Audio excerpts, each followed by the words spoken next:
please just stop? Welcome to WatchMojo.com, and today we're counting down our picks for the top 10 worst parody movies. It's okay, man. It's okay, Bobby, buddy. you better not be recording. It's Bobby? Oh, yeah, I got the whole thing, man. Don't do Good this shot. shit in my house. It's okay. Okay. All right. I understand. Before we begin, we publish new content every day, so be sure to subscribe to our channel and ring the bell to get notified about our latest videos. For this list, we're looking at the ghastly, lamest, and most unfunny parody movies to ever grace our screens. These are the movies that attempted to make fun of other movies and crack jokes at their expense, but ended up being irredeemable pieces of unfunny trash. Hey, little girl, what's your name? What'd she say? She said, I wonder what your leg tastes like. What? Ah, man, this little spider girl bit me. Number 10, 50 Shades of Black. Can I show you some love? Come on. Regardless of your opinion on them, the 50 Shades series has been a bit of a laughingstock in recent years. Did we really need a parody of a movie that no one took seriously in the first place? With 50 Shades of Black, Marlon Wayans attempts to recapture his glory days of Scary Movie. But Scary Movie this is not. We suppose the message of female empowerment was well-intentioned, but the movie is nevertheless filled with gags that miss far more than they hit, complete with the typical serving of lame, racist, gross-out, and sex jokes.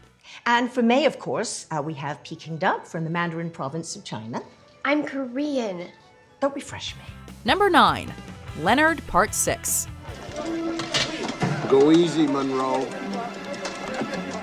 It's not like anybody's running to consume any media that involves Bill Cosby these days, but even against his current reputation, this movie is terrible. Leonard Part 6 is a spy parody from the mind of Cosby himself, who produced, conceptualized, and starred in the movie. It was an absolute travesty, and Bill Cosby himself even told his fans to ignore it, as he had zero faith in the finished product.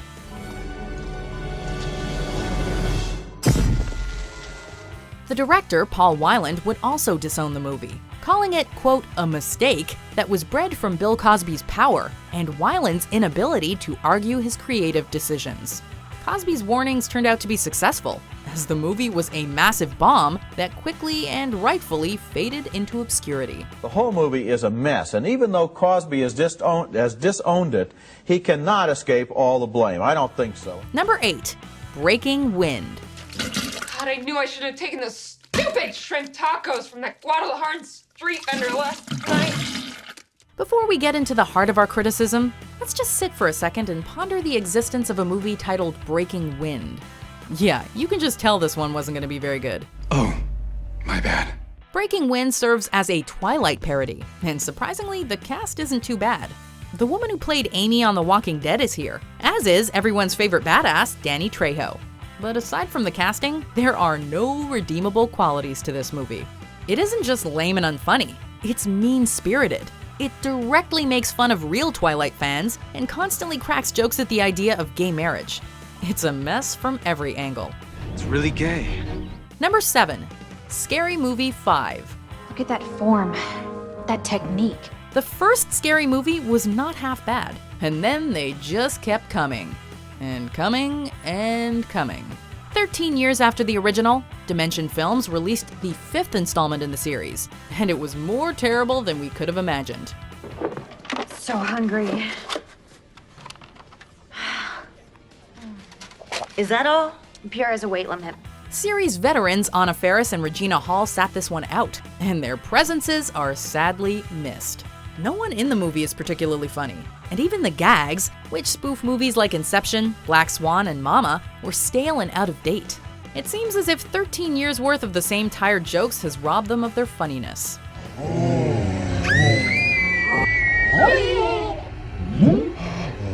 Number 6, Vampires Suck.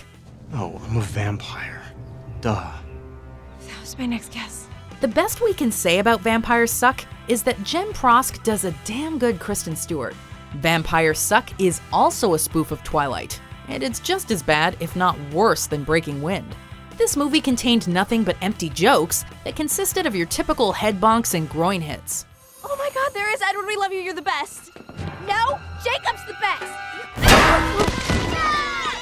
People bending over in pain after being hit in the crotch may have been funny like 5,000 years ago, but we expect a little more from our humor today. Mace will only temporarily stop your attacker. You have to hit a man where he breathes, Becca. Despite being completely panned by critics, the movie ended up grossing $80 million at the box office, proving that there is, in fact, an audience for these movies. Edward Solon. He's a complete hottie. Number 5. Date movie. Idiot. Hell no, I won't marry you. Gosh. In the mid-2000s, theaters were plagued with these movies, and every single one of them was a laugh-free travesty. Date movie may not be as bad as some of the others, but don't confuse that with it being good. Time to pimp out. Let's go. Date movie has a good cast that includes Allison Hannigan and Fred Willard, but their talents are completely wasted on a script that believes constant toilet humor and fat suits are funny. Date movie is nothing but a pop culture reference machine, and an unfunny one at that.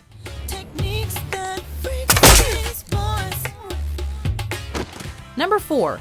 Meet the Spartans. We are the Spartans! We stop the yard! Meet the Spartans may not have the word movie in its title, but it comes from the same directing team of Jason Friedberg and Aaron Seltzer, and it is just as bad as the rest of them. As you can imagine, Meet the Spartans is mostly a lampoon of Zack Snyder's 300, and it comes with all the predictable gay jokes, out-of-date pop culture references, and silly body humor that you can imagine. I'm assembling an army of 300 to go to war with Persia. I'm going to take them in the rear. Like Date Night, Meet the Spartans also contained less jokes and more random pop culture references, as if us recognizing the reference is supposed to be funny. We don't think they know how comedy works.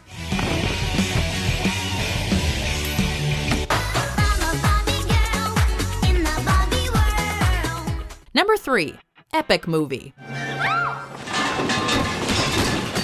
Epic movie is Friedberg and Seltzer's attempt at lampooning various blockbuster movies like The Chronicles of Narnia and X-Men. You know exactly what you're getting into simply by reading the tagline, which proudly states, "We know it's big. We measured." The rest of the movie follows suit, as it's filled with childish humor that only a 12-year-old boy might find funny. We say might because even that's a stretch. Epic Movie was an earlier entry in the movie series, but its box office gross of $86 million ensured there would be plenty more in the years to follow. Hooray.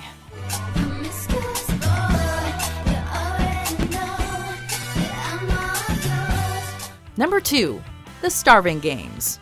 So happy Starving Games, and may the odds be never in your favor. For The Starving Games, Friedberg and Seltzer attempted to tackle, you guessed it, the Hunger Games.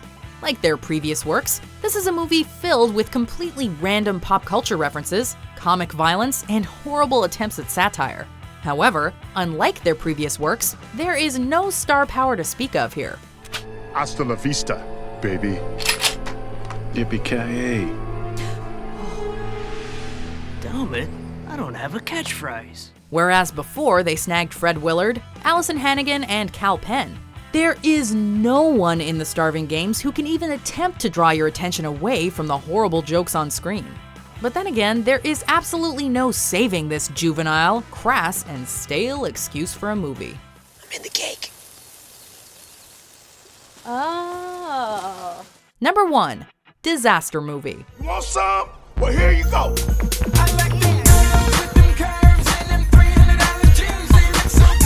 Okay, we think you get it by now. Friedberg's Seltzer movies are bad, and they are full of horrible jokes that would struggle to make even an immature kid laugh. But Disaster Movie is something else.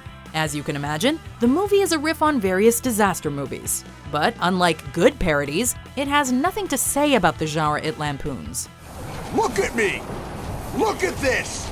It's a lobster claw! It was deemed the team's worst movie yet, and unlike their previous works, it performed poorly at the box office, proving that even the duo's most devout fans had finally had enough of their random, offensive, and childish sense of humor.